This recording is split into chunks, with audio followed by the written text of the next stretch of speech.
We've got tawny owl with us this morning. It's beautiful.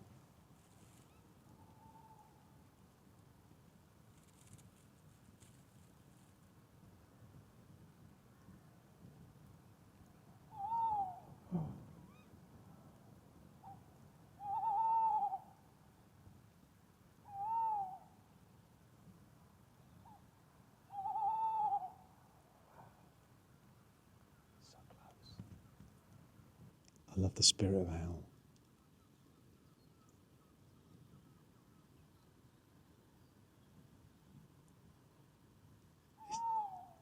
It's that silent energy. Wow. Have you ever heard a barn owl? Not heard a barn owl, seen a barn owl. Like when they're flying over a field, they're so quiet. They're swooping across. This one I believe is tawny. What a gift. What a gift this morning. Sunrise will be long in a minute.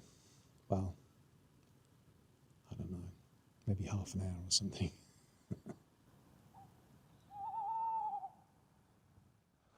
Hi, welcome along. I'd like to talk about the spirit of owl today. I mean, when people talk about it, it's like the spirit of owl or the meaning of owl or the significance of owl. I saw an owl, what does that mean? You know, that kind of stuff. And I think it's tempting. It's tempting for me because if I see an owl, I just want, well, what does that mean? I want a specific answer, please. Don't give me all this other stuff. I just want to know, that's a really good thing. I saw an owl and like it's really important and significant and has great meaning for me, you know. And there's the other side of it as well, actually. I remember some years ago, somebody was talking about crow to someone in front of me and they'd seen a crow and what does the crow mean? And what does it mean that I saw a crow? And the other person said, you know, sometimes a crow's just an effing crow. Do you know what I mean? So, sometimes it's there and it's significant. And I guess there's a difference between that individual crow and the spirit of crow, or that individual owl and the spirit of owl. And when things have meanings and when they don't. And I think it's fascinating, really.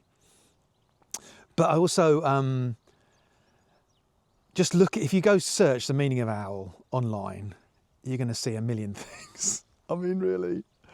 It's just, it's common. It's like has meaning in so many traditions, you know, whether it's Jewish, Roman, Celtic, Egyptian, Native American, South American, just any country you want to pick, really, often has a meaning with owl. And then the meanings were endless. It's almost like you can make it mean whatever you want. You know, it's like, oh, it's mysticism, it's traveling in the darkness, it's silence, it's transformation. I mean, it just goes on and on and on.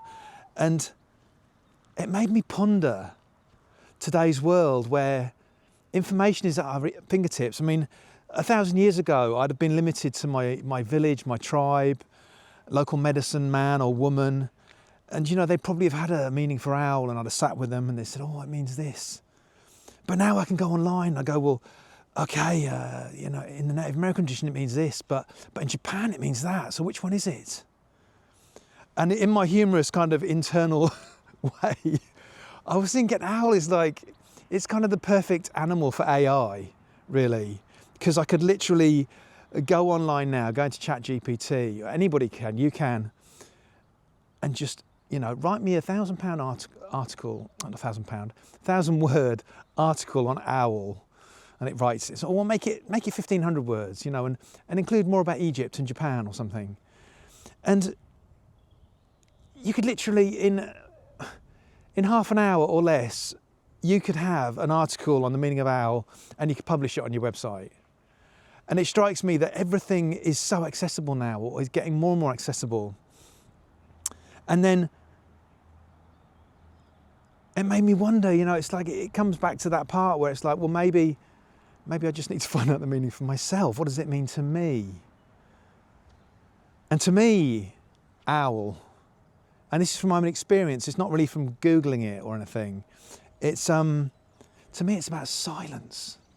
Because I watch barn owls hunting and they're just gliding over the fields, you know, and they're surveying everything, they're taking it all in.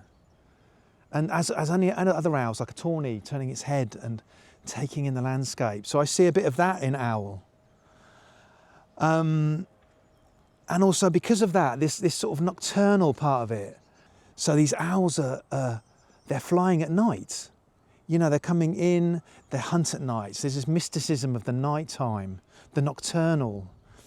And so for me, it's about intuition. It's about navigating that landscape. Because for me as a human, the moon is a bit mysterious, and it's the divine feminine as well, but it's that intuitive kind of going beneath the surface. And I found if I've ever held owl feathers or smudged someone with an owl feather, like wafted smoke on them, owl has a very silent energy. And in some traditions, owls and birds of prey are really handled with care because they kind of have this silent energy. The reason sometimes we use feathers for smudging or putting smoke on someone is because they tend not to interrupt the energy field as much as someone's hand might be, a hand might do. But if you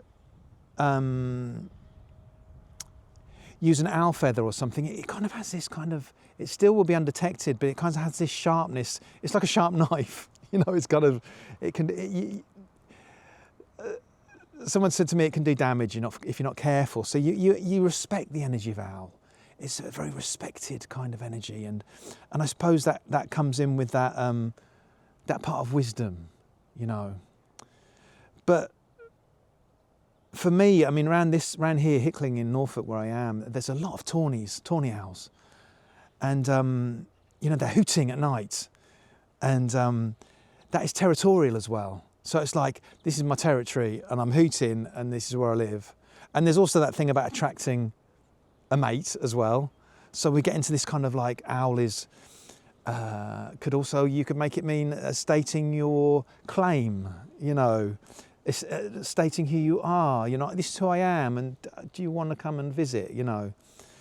So these are just personal things for me, and for anybody else, they might sort of get different meanings and different significances of seeing an owl. And also it strikes me, there's so many species of owl. I mean, there's just different ones in every continent and almost every country. You know, in the UK, tawny owl's very common, and barn owl is another one. But in other countries, there's all sorts of other owls, bigger owls, owls with ears, and snowy owls, and all these things. And so it's like you could get into the spirit of the significance of the different kinds of owls. I mean, you can just go on and on and on, really. And it strikes me that eventually we'll just get back to, well, what does it mean to me?